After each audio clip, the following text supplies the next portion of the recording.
Tatlı Dile hoş geldiniz efendim. Bugün sizlerle beraber patates salatası yapacağız. Malzemeler: 10 tane haşlanmış büyük boy patates, 2 su bardağı kaynar su, 1 büyük boy ince kıyılmış soğan, 150 milim sıvı yağ, 150 milim sirke, 1 çay kaşığı beyaz biber, 1 çay kaşığı karabiber, 1 çay kaşığı tuz, 3-4 tatlı kaşığı sebze çeşnisi, 2 çorba kaşığı toz şeker. Patateslerimizi ince bir şekilde kesiyoruz.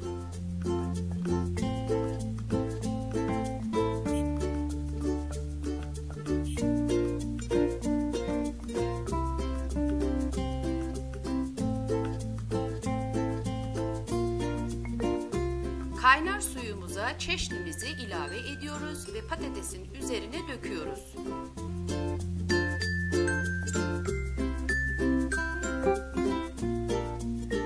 Bütün malzemelerimizi ilave ediyoruz.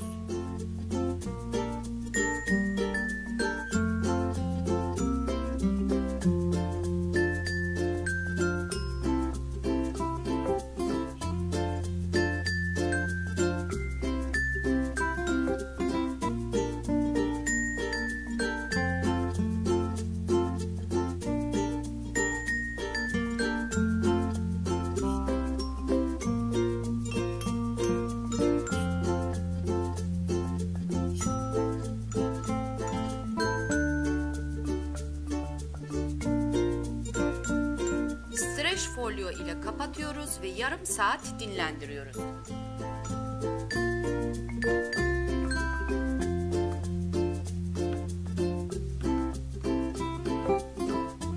Tabağımıza alarak üzerine maydanoz serpiyoruz ve servise hazırdır.